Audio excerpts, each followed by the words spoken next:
Welcome to the deep dive. Today, we're really digging into the Charlotte Xfinity race, specifically how to build those winning DraftKings fantasy NASCAR lineups. Yeah, we've got some great analysis here. Breaks down the driver's top guys, mid-tier, value picks. It's all backed by some pretty advanced stats. Right. And our goal for this deep dive, basically cut through the guesswork, give you, the listener, some solid data-driven insights for your DraftKings strategy. Moving past just gut feelings. Exactly. We're not just naming names. We're looking at why certain drivers and certain stats really matter for fantasy scoring at this specific track. Let's jump right in. Top tier drivers first. These are the studs, the high salary guys with potentially huge scores. And the source material talks about this idea of eating the chalk, basically. Yeah. Rostering the obvious popular picks. And when maybe you shouldn't, right? Especially in those big GPP tournaments where you need to be different. Yeah, that's the tricky part with these top guys. High floor, maybe, but potentially high ownership too. So you got to think about how your whole lineup looks, how to differentiate. So, leading the pack, William Byron, the numbers here, they really jump out. Elite record on these 1.5-mile tracks in Xfinity. Definitely. And that POMS stat percent of max speed, 0.987, that tells you he's running laps incredibly close to the theoretical fastest possible lap, just raw speed. Serious speed, but it's not just about being fast and clean air, is it? No, and that's where his net gain rating, the GRLR, comes in. It's consistently -2 or better. Which means He's not just fast, he's actively gaining positions on track, moving forward. That's huge for fantasy points. Okay, so here's the fantasy angle the source pushes. If Byron qualifies outside the top, say, 8 spots, Then he becomes almost a must-play for cash games, for GPPs, everything. because of the place differential upside. Exactly. That high floor from his speed, plus the ceiling from gaining all those spots. Yeah. It's a massive combination. Fading him if he starts back there. That's a big risk, according to the source. Right. A fast car starting deep, that's often fantasy gold. It really is. Built-in points potential right there. Okay, but maybe you want a slightly different approach for the big tournaments. The source points to Chase Briscoe, calls him an excellent GPP pivot. Yeah, and his Charlotte Xfinity stats are, well, almost as good as Byron's. Average running position, ARP, is 4.0.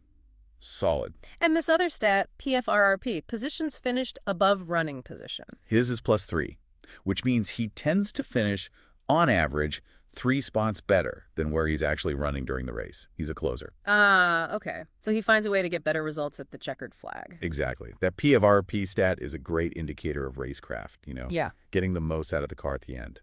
Really valuable. So the thinking is Briscoe might fly under the radar a bit compared to Byron. Lower ownership, maybe? Potentially, yeah. Similar upside, especially if he qualifies a little deeper too. But maybe not everyone flocks to him like they might with Byron. So it's a way to get that top-tier potential without being exactly the same as everyone else. Precisely. Strategic differentiation. All right, next up, Justin Allgaier. The source basically calls him Mr. Consistent. Yeah, pretty much. His success rate versus expected finish %, is 75%. Very reliable. And he backs that up with results, right? Top 10s in, 75% of his last 8 Charlotte starts? That's right. And his PFAE positions finished above expected is +4.26. He consistently beats his expected finish by over 4 spots. So what's the play with Allgaier? He's kind of a core guy for balanced lineups. Maybe not the absolute highest chance to win like Byron or Briscoe, but he gives you a really solid floor. If he qualifies poorly. Then that PFAE suggests good place differential upside too. A safe, solid pick. Okay, last of the top-tier guys we're highlighting, Austin Dillon. Source suggests he might be getting overlooked. Could be. His recent Charlotte Xfinity runs are pretty darn good. 6th, 4th, 2nd. Yeah, that's strong. And his weighted ARP is 3.2, so he runs up front. Plus, don't forget the pit crew. Ranked top 3 for time in the box. That keeps you up front. So the angle here is maybe his salary doesn't quite match his potential. Exactly. Could be a sneaky top 5 contender. A way to get different in those big GPPs. Maybe at a slightly lower cost or ownership than the very top guys. Okay, that makes sense. So let's shift gears. Mid-tier plays, the source calls these the differentiators. Yeah, these are the drivers who aren't the superstars, maybe lower salary, lower ownership, but they have upside. They can really separate your lineup if they hit. Finding the right ones here seems crucial for GPPs. Oh, absolutely. Yeah. This is often where tournaments are won or lost. Finding that undervalued gem. First one mentioned is Jesse Love. His PFAE is positive, plus 1.8. And his PGAE 100 positions gained above expected per 100 green laps is 5.3. That's top 5 among the full-time guys. Yeah. He exceeds expectations quite a bit during green flag runs. And this other stat, delta POMS, change in speed late in the race. Yeah, his is positive plus 0.014. It suggests he actually gets faster as the race goes on. Ooh, that's interesting. Late race speed. Fantastic sign. Potential for late passes, better finish. So if Love qualifies, say, outside the top 15, he becomes a really attractive place differential play for tournaments. Huge upside. Gotcha. Next, Carson Kvapil. Average finish around 20th, But his gain rating, GR, is positive 1.5. That means he's generally gaining spots during the race, moving forward more than backward. despite the average finish. Yeah, and he gains spots on nearly a third of all green flag laps. For a driver in his range, that positive GR is really encouraging. So the angle is salary savings with upside. Exactly. A good way to save some cash, maybe get off more popular value plays, especially in those big GPPs. He could gain you those crucial spots. Okay. Then Sammy Smith, ARP of 9.0, so runs solidly in the top 10. And his PFR is plus 1.74. Finishes almost 2 spots better than he runs, typically. So if he qualifies outside the top 10, He looks like a really solid mid-tier anchor. Good floor with that ARP, but the positive PFRB adds that place differential potential if he starts further back.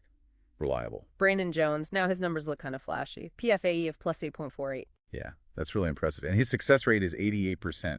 He outperforms expectations a lot. Wow. And he has speed, too. Speed score of 1.9. Right. Suggests he has the pace to run near the front. So Jones looks like a sneaky top 10 threat, maybe even contends for a win if things get chaotic up front. An intriguing tournament option, then. Definitely. That combo of consistency and beating expectations plus underlying speed is compelling. And the last mid-tier mention, Sam Mayer. Mayer's another guy strong on the gaining positions metrics. PGA 100 is 5.48. PFARP is over plus 3. So, similar story.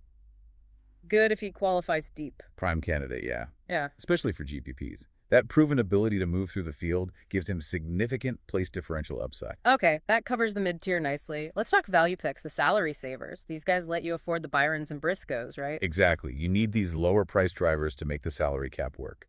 The trick is finding ones who won't completely tank your lineup. Right. Maybe they outperform their price or just survive. Parker Retzlaff seems to stand out here. Net gain rating is positive, plus 0.3. Which is good for a value guy.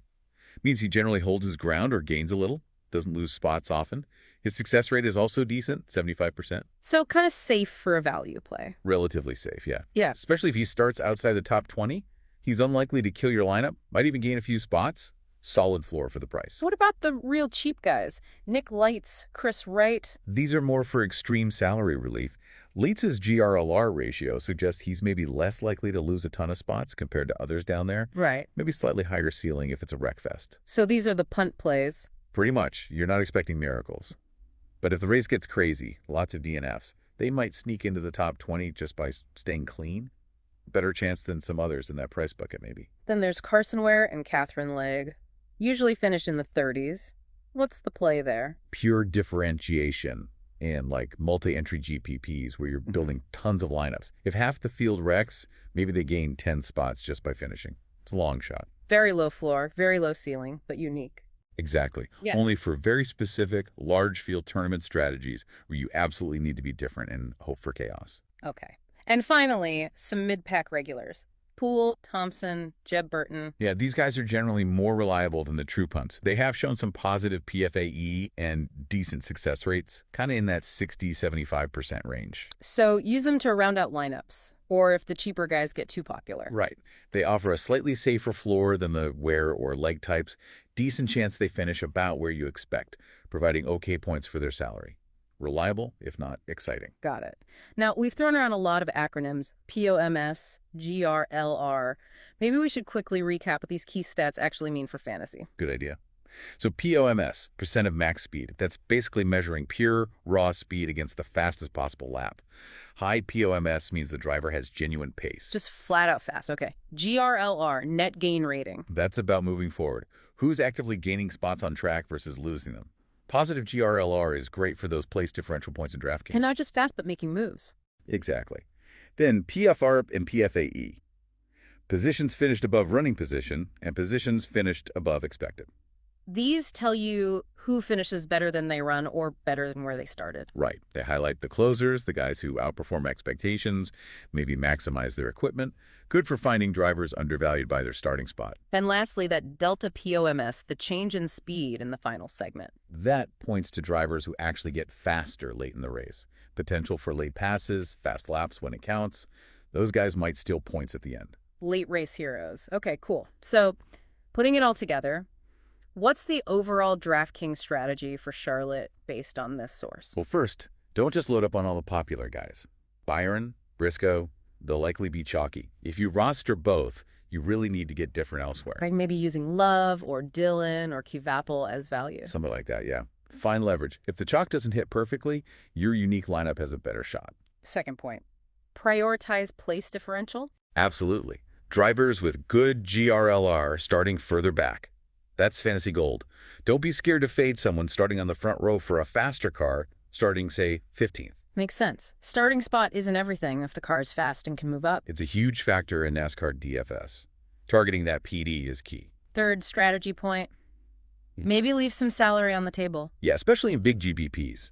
Leaving like $500, maybe $1,000 unspent can make your lineup unique. Helps avoid those massive ties at the top. It's a subtle way to differentiate without necessarily giving up points. Exactly. Increases your odds of being the only winner if you hit big. And finally, stack upside. Right. Pair a top-tier stud, someone with a high ceiling with maybe a less popular mid-tier or value pick, who also has good underlying stats, good POMS, good PFRP. So combine the likely dominance with some overlooked potential. Yeah. Capture the points at the top, but find that undervalued gem lower down who could have a big day too. It's a potent combination. All right, so that really covers it. We've gone through the top guys, the mid-tier, the value picks, hopefully giving you a solid, data-driven plan for Charlotte Xfinity on DraftKings. Yeah, use those advanced stats to hopefully point out some edges, look beyond just the driver names. Hopefully this gives everyone listening a good head start on building those lineups. Should provide the tools to make some informed strategic choices, definitely. Okay, so here's a final thought for you to chew on. We talked about late race speed, that delta POMS stat. How some guys get faster at the end. Right.